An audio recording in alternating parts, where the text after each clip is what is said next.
किसी सदा, किसी जुर्रत, किसी नजर के लिए ये लम्हा फिक्र का लम्हा है हर बशर के लिए। नमस्कार, मैं हूं राजीव और आप देख रहे हैं घूमता हुआ आईना। 16वीं सदी में फ्रांस में एक भविष्यवक्ता हुए थे दोस्तों। नाम था नास्त्रेडेमस। कहा जाता है कि उन्होंने 6000 से ज्यादा भविष्यवाणियां की थीं, जो वक्त आने पर सही भी साबित हुई। नास्त्रेडेमस की इन भविष्यवाणियों का सच क्या है ये तो पता नहीं, लेकिन इस वक्त भारत के सियासी पर्दे पर एक शख्स ऐसा है जिसकी भविष्यवाणियां हकीकत बनती नजर आ रही हैं। और यह शख्स किसी अंधविश्वास या भक्ति में भविष्यवाणियां नहीं कर रहा है, बल्कि देश की जमीनी हकीकत को समझते हुए अपने अनुमान बता रहा है। आप समझ ही गए होंगे दोस्तों कि मैं किसकी बात कर रहा हूं। जी हां, आप बिल्कुल सही समझे। मैं बात कर रहा हूं राहुल गांधी की, जो हमेशा मोदी सरकार को उसकी गलतियों और कमियों के बारे में बताते रहे हैं और साथ ही देश को भी आगाह करते रहे हैं कि इस वक्त जिस रास्ते पर देश चल रहा है उसमें क्या नुकसान हो सकता है। तो अभी अडानी मामले के कारण देश की अर्थव्यवस्था में बड़ा खतरा पैदा हो गया है। अडानी समूह के शेयरों में भारी गिरावट से आम निवेशकों की हालत खस्ता हो गई है, आप सब देख रहे हैं। राहुल गांधी ने इस खतरे के बारे में पहले ही अपनी आशंका जतलाई थी, बल्कि हाल ही में राहुल गांधी ने लाल किले के सामने खड़े होकर साफ साफ शब्दों में मोदी सरकार को अंबानी और अडानी की सरकार बताया था। किसी सरकार के साथ किसी खास उद्योगपति का नाम जुड़ना लोकतंत्र के लिए अच्छे लक्षण नहीं हो सकते हैं। राहुल गांधी ने यूं ही मोदी सरकार को मित्रों की सरकार नहीं कहा। इसके पीछे एक गंभीर चिंता जुड़ी है, और वो ये कि जब देश में सबका साथ सबका विकास का नारा मोदी सरकार ने लगाया तो केवल 1-2 लोगों की संपत्ति ही क्यों बढ़ी? क्या इसके पीछे सरकार की अघोषित मेहरबानियां काम कर रही थीं? और जब अडानी के साम्राज्य की नींव हिल रही है तो क्या इसका मतलब यह है कि इसके साथ साथ बीजेपी के लिए भी बुरे दिनों की दस्तक आ गई है, यानी बुरे दिनों ने दस्तक दे दी है? क्या अगले साल होने वाले आम चुनावों से पहले अडानी समूह की संपत्ति घटने के साथ बीजेपी के वोट घटने की घड़ियां भी शुरू हो गई हैं? तो आइए दोस्तों, आज आईने की नजर से पड़ताल करेंगे कि आखिर अडानी गेट में फंसी बीजेपी क्या अपनी सत्ता बचा पाएगी? क्या अडानी मामले में जांच की मांग उठाते विपक्ष के सामने मजबूर होगी मोदी सरकार? क्या देशभक्ति के पैंतरे घोटालेबाजों को बचा पाएंगे? और यह भी देखेंगे कि क्या राहुल गांधी के करिश्मे को मिलेगा जनता का साथ? आगे बढ़ें इससे पहले देखते हैं राहुल गांधी की कुछ भविष्यवाणियां। वो लोग सिर्फ एक व्यक्ति को शक्ति देना चाहते हैं, लड़ाना चाहते हैं लोगों को, हिंदू को मुसलमान से लड़ाना चाहते हैं, उत्तर प्रदेश की जनता को महाराष्ट्र के लोगों से लड़ाना चाहते हैं। और लक्ष्य एक है, लड़ाने का लक्ष्य सिर्फ एक है कि जो गरीब जनता है, जो कमजोर लोगों में सवाल ना उठाए, विकास के बारे में सवाल ना उठाएं, विकास में शामिल ना हो, वो लड़ जाएं, और जो चुने हुए लोग हैं, बड़े बड़े लोग हैं, वो पैसा ले लें। ये लक्ष्य, और कोई लक्ष्य नहीं। हम सरकार चलाएंगे तो आपकी चलाएंगे, कमजोर लोगों की सरकार चलाएंगे, गरीबों की सरकार चलाएंगे। एक व्यक्ति को हजारों एकड़ जमीन दे दी मुफ्त में, ऐसे लो, करो जो करना है। मजदूर रो रहा है, किसान रो रहा है। अडवाणी जी को निकाल दिया, जसवंत सिंह को निकाल दिया, अडवाणी को निकाल दिया, अडानी को अंदर ले आए। कहते हैं भैया अडानी जी की सरकार चलेगी, बड़े बिजनेसमैन हैं, गुजरात के बड़े बिजनेसमैन हैं, इनको सबका सब पकड़ा दिया है। इस प्रकार से ये काम करते हैं। 2014 में जम्मू कश्मीर में एक रैली को संबोधित करते हुए राहुल गांधी ने मोदी जी पर निशाना साधा था कि वो अडवाणी जी को बाहर कर अडानी जी को अंदर ले आए हैं। आपको याद दिला दूं कि मोदी जी के प्रधानमंत्री बनने के बाद लालकृष्ण अडवाणी को बीजेपी के मार्गदर्शक मंडल में शामिल कर दिया गया था, और इसी दौरान गौतम अडानी के कारोबार में भारी बढ़ोतरी होने लगी थी। मार्च 2021 में अडानी की संपत्ति में इजाफे की एक खबर को शेयर करते हुए ट्वीट के जरिए राहुल गांधी ने देश के लोगों से पूछा था कि 2020 में आपकी दौलत कितनी बढ़ी? 0। आप जब जूझ रहे थे तब इनकी संपत्ति 12 लाख करोड़ बढ़ गई। इसके बाद 2022 में संसद के भीतर राहुल गांधी ने कहा कि एक व्यक्ति को हिंदुस्तान के सारे ports, airport, power, green energy, खाद्य तेल, जो कुछ भी हिंदुस्तान में होता है सब कुछ अडानी जी को दे दिया। भारत जोड़ो यात्रा के दौरान केरल में राहुल गांधी ने कहा कि दुनिया में तीसरा सबसे अमीर इंसान भारत से आता है। वो भारत में किसी भी बिजनेस पर एकाधिकार जमा सकता है और उसे किसी की भी परमिशन की जरूरत नहीं। इस तरह राहुल गांधी ने अडानी समूह और मोदी सरकार की नजदीकियों पर तंज कसा था। भारत जोड़ो यात्रा के दौरान ही लाल किले पर उन्होंने कहा था कि ये नरेंद्र मोदी जी की सरकार नहीं है, ये अंबानी अडानी की सरकार है। तो 2014 यानी मोदी सरकार के पहले साल से लेकर 2023 तक यानी दूसरे कार्यकाल तक राहुल गांधी ने अडानी ग्रुप की उछाल पर अलग अलग तरह से लोगों को चेतावनी दी, मगर मोदी सरकार पर उनका कोई असर नहीं हुआ और सरकार की चाकरी में लगा मीडिया राहुल गांधी की छवि खराब करने में लगे रहा। उनकी राजनीतिक समझ पर सवाल उठाता रहा, लेकिन जमीनी हालात को कौन कितने अच्छे से समझ सकता है, समझ रहा है, यह अब सबके सामने है। हालांकि सरकार के गुणगान करने वाले मीडिया में अब भी अडानी मामले की खबरों को इस तरह से पेश किया जा रहा है मानो सरकार ने इसमें कुछ किया ही नहीं और विपक्ष बिना बात का हल्ला मचा रहा है। मीडिया की नैतिकता में आई ये गिरावट अडानी के शेयरों के गिरावट जैसी ही है। वैसे आपको बता दूं कि अडानी ग्रुप के शेयर पिछले 3-4 कारोबारी सत्रों में इतने गिर गए हैं कि गौतम अडानी के आधे से ज्यादा संपत्ति घट गई है। गिरावट का यह सिलसिला कैसे शुरू हुआ, आइए ये भी देख लेते हैं। पिछले महीने 24 जनवरी को अमेरिकी रिसर्च फर्म हिंडनबर्ग ने अपनी एक रिपोर्ट जारी की जिसमें अडानी समूह पर आरोप लगाए कि उसने अपने शेयरों में बड़ी गड़बड़ी करके निवेशकों को गुमराह किया है। यह रिपोर्ट अडानी के एफपीओ आने के 3 दिन पहले जारी हुई। इस रिपोर्ट के आते ही अडानी समूह के शेयर तेजी से लुढ़कने लगे। साथ ही गौतम अडानी की संपत्ति भी इतनी घट गई कि 2 दिनों में वे अमीर व्यक्तियों की सूची में नीचे फिसल गए। अडानी समूह ने इस रिपोर्ट को निराधार बताते हुए हिंडनबर्ग पर कानूनी कार्रवाई की बात कही, लेकिन हिंडनबर्ग ने ऐसी किसी भी कार्रवाई का स्वागत करते हुए अपनी रिपोर्ट पर कायम होने का दावा किया। अडानी समूह ने अपने ऊपर लगे आरोपों को भारत पर हमले की तरह बताया।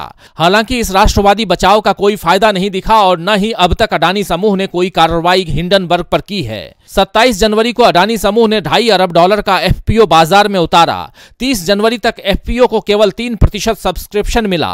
इसी दिन अबू धाबी की कंपनी इंटरनेशनल होल्डिंग कंपनी ने कहा कि वो अपनी subsidiary green transmission investment holding RSC limited के जरिए अडानी के एफपीओ में $40 करोड़ का निवेश करेगी। इसके बाद 31 जनवरी को खबर आई कि नॉन इंस्टीट्यूशनल इन्वेस्टर के तौर पर सज्जन जिंदल और सुनील मित्तल समेत कुछ जाने माने अरबपतियों ने कंपनी के 3 करोड़ 13 लाख शेयर खरीदने के लिए बोली लगाई है। लेकिन 1 फरवरी को अचानक रात को अडानी समूह ने अपना एफपीओ वापस लेने का ऐलान किया और कहा कि इसमें निवेशकों के लगे पैसे वापस किए जाएंगे। तो 24 जनवरी से शुरू हुआ मामला इस तरह एक बड़े कारोबारी को ले डूबेगा, इसका अनुमान सरकार और उसके समर्थकों को नहीं रहा होगा। जैसे हनुमान जी ने पूंछ की आग से सोने की लंका राख कर दी थी, वैसी ही कहानी इस युग में अलग किरदारों के साथ चल रही है। गौतम अडानी दुनिया के 10 अमीर इंसानों, 10 क्या कहें 20 अमीर इंसानों में भी शामिल अब नहीं है। अमीरों की सूची में अडानी फिसल भी गए तब भी उनके पास करोड़ों की दौलत रहेगी, मगर अडानी समूह के कारण देश के आम आदमी की जमा पूंजी लूटने की कगार पर आ गई है और पाई पाई जोड़कर भविष्य सुरक्षित करने वाले लोग अब परेशान हो रहे हैं कि जिंदगी के साथ भी और जिंदगी के बाद भी वाला इंश्योरेंस ने जो वादा किया था वो सही साबित होगा या जनता पर एक और जुमले की मार पड़ जाएगी। इस कठिन वक्त में जनता सरकार की ओर देख रही है कि वो कोई कदम उठाएगी, मगर सरकार तो इस मामले से पल्ला झाड़ती हुई नजर आ रही है। गुजरात के एक मामूली कारोबारी से दुनिया के 3रे नंबर के अमीर बनने का सफर गौतम अडानी ने बहुत जल्दी तय किया था। पिछले 8-9 सालों में उनकी दौलत में अरबों का इजाफा हुआ।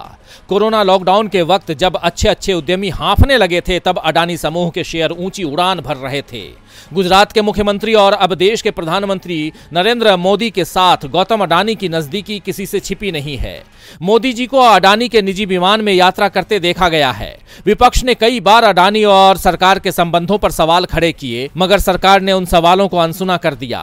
मोदी सरकार के दोनों कार्यकाल में अडानी समूह ने तेजी से तरक्की की और निजीकरण की आंधी में देश के कई बंदरगाह और विमानतलों पर अडानी समूह का स्वामित्व हुआ। ऊर्जा, संचार, कृषि, कोयला, अनेक महत्वपूर्ण क्षेत्रों में अडानी समूह की भागीदारी बढ़ी। देश ही नहीं बल्कि बाहरी देशों में भी अडानी के कारोबार का जो विस्तार हुआ, उसमें कहीं न कहीं सरकार की मेहरबानी नजर आई। आपको याद होगा कि श्रीलंका में पिछले साल सिलोन इलेक्ट्रिसिटी बोर्ड के अध्यक्ष ने संसदीय समिति के सामने यह बयान दिया था कि प्रधानमंत्री नरेंद्र मोदी ने श्रीलंका में एक बिजली परियोजना अडानी समूह को दिलवाने के लिए राष्ट्रपति गोटाबया राजपक्षे पर दबाव बनाया था। हालांकि इसके एक दिन बाद ही विवाद बढ़ता देख सिलोन इलेक्ट्रिसिटी बोर्ड के अध्यक्ष ने यह बयान वापस ले लिया था और तत्कालीन राष्ट्रपति राजपक्षे ने भी आरोपों को खारिज किया था। मगर बिना आग के ये धुआं क्यों उठा, ये सवाल पूछा जा सकता है। इसी तरह ब्रिटेन के पूर्व प्रधानमंत्री बोरिस जॉनसन के छोटे भाई लॉर्ड जो जॉनसन ने अडानी एंटरप्राइजेस से संबंधित ब्रिटेन की निवेश कंपनी इलाका कैपिटल के गैर कार्यकारी निदेशक पद से इस्तीफा दे दिया है। पिछले साल जून में ही वो इस पद पर आए थे। इस 31 जनवरी को गौतम अडानी ने इजराइल के सबसे चर्चित बंदरगाह हाइफा पोर्ट का अधिग्रहण किया और इस मौके पर इजरायली प्रधानमंत्री बेंजामिन नेतन्याहू के साथ एक तस्वीर भी अडानी की आई। नेतन्याहू ने इस डील को मील का पत्थर बताया। तो अलग अलग देशों की सरकारों या सरकार से जुड़े लोगों के साथ अडानी समूह का यह व्यापार क्या मोदी सरकार की मदद के बिना चल रहा है? इस सवाल का जवाब सरकार को तो देना ही चाहिए। मगर सरकार तो कह रही है कि उसका अडानी समूह के मुद्दे से कुछ भी मतलब नहीं है। संसदीय कार्य मंत्री प्रहलाद जोशी ने यह बयान संसद कैंपस में पत्रकारों से बातचीत के दौरान दिया है। तो संसद में पिछले 2 दिन से लगातार अडानी मामले पर चर्चा की मांग विपक्ष कर रहा है। कांग्रेस के नेतृत्व में 13 विपक्षी दलों ने सरकार से मांग की है कि या तो इस मामले की जांच जेपीसी से कराई जाए या सीजेआई से कराई जाए, लेकिन सरकार न सदन में चर्चा के लिए तैयार है और न ही विपक्ष की मांगों को वो मान रही है। बल्कि अब तो सरकार ने इस मुद्दे से कोई लेना देना ही नहीं बताया है। सरकार का यह रवैया बतला रहा है दोस्तों कि वो जवाबदेही से बच रही है, भाग रही है। अगर सरकार ने कुछ गलत नहीं किया है तो फिर उसे खुलकर विपक्ष के सवालों का सामना करना चाहिए और जवाब देकर संसद का वक्त बचाना चाहिए। लेकिन अभी तो ऐसा लग रहा है कि सरकार खुद को बचाने में लगी है और सरकार के इस रवैये से क्या अडानी समूह की दिक्कतें खत्म हो जाएंगी, यह भी देखना होगा, क्योंकि अडानी पर अलग अलग कार्रवाइयों का सिलसिला शुरू हो गया है। हिंडनबर्ग के आरोपों को अडानी ने खारिज करते हुए इसे भारत पर हमले की तरह बताया था, बल्कि जलियांवाला बाग के नरसंहार से इसकी तुलना की थी। तब यह सवाल बहुत से लोगों ने उठाया था कि आखिर अडानी का मतलब भारत कैसे हो गया? क्या किसी निजी कारोबारी पर सवाल उठाना देश पर सवाल उठाना माना जा सकता है? अगर ऐसा है तो फिर सरकार ने इस पर अब तक मुंह क्यों नहीं खोला है? क्यों सरकार अब अडानी मुद्दे से पल्ला झाड़ रही है? सरकार का यह रवैया इसीलिए भी गलत है क्योंकि अडानी समूह को भारतीय बैंकों से भारी भरकम कर्ज मिला है। दरअसल देश के सबसे बड़े सार्वजनिक बैंक एसबीआई ने अडानी समूह की फर्मों को 21,000 करोड़ रुपए और पीएनबी ने 7,000 करोड़ रुपए का कर्ज दिया है। ये राशि भारत की आम जनता की है। इसीलिए यह चिंता स्वाभाविक है कि क्या घाटे में जा रहा अडानी समूह इस कर्ज को चुका पाएगा। सरकार को इस बारे में जनता को आश्वस्त करना चाहिए। वैसे रिजर्व बैंक ऑफ इंडिया ने उन बैंकों से पूछताछ शुरू की है जिन्होंने अडानी समूह को कर्ज दिया है। इस बीच क्रेडिट स्विस और सिटी ग्रुप वेल्थ ने मार्जिन ऋण के लिए अडानी समूह की कंपनियों की सिक्योरिटीज को स्वीकार करना बंद कर दिया है। अमेरिकी शेयर बाजार डाउ जोन्स ने कहा है कि वो अडानी एंटरप्राइजेस को 7 फरवरी से अपने इंडेक्स से हटा देगा। बाकी अंतरराष्ट्रीय बाजारों में भी अडानी ग्रुप के कामकाज पर रोक लगाने का अंदेशा पैदा हो गया है। तो गौतम अडानी के कारोबार पर संकट ऐसे वक्त आया है दोस्तों जब देश में चुनावी माहौल है और भारत जोड़ो यात्रा के कारण कांग्रेस काफी मजबूत हो चुकी है। इधर सरकार अमृतकाल की घोषणाओं के अलावा ऐसा कुछ नहीं कर पा रही है जिससे जनता को राहत मिले। इसीलिए बीजेपी की छवि जनता के बीच कमजोर होती जा रही है और कांग्रेस ने भी अब सरकार के खिलाफ जमकर मोर्चा संभाल लिया है।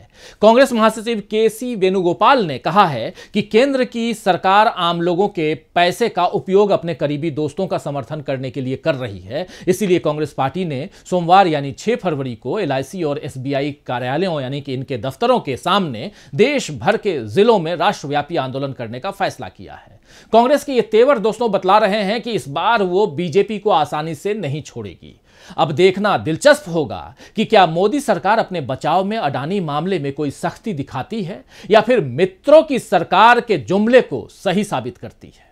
खैर, शायर सलीम सिद्दीकी ने ठीक ही फरमाया है कि अपने जीने के हम असबाब दिखाते हैं तुम्हें, अपने जीने के हम असबाब दिखाते हैं तुम्हें, दोस्तों आओ कि कुछ ख्वाब दिखाते हैं तुम्हें। तो आज के लिए बस इतना ही। फिर मिलेंगे खबरों के नए आईने के साथ। तब तक देखते रहिए डीवी लाइव। नमस्कार।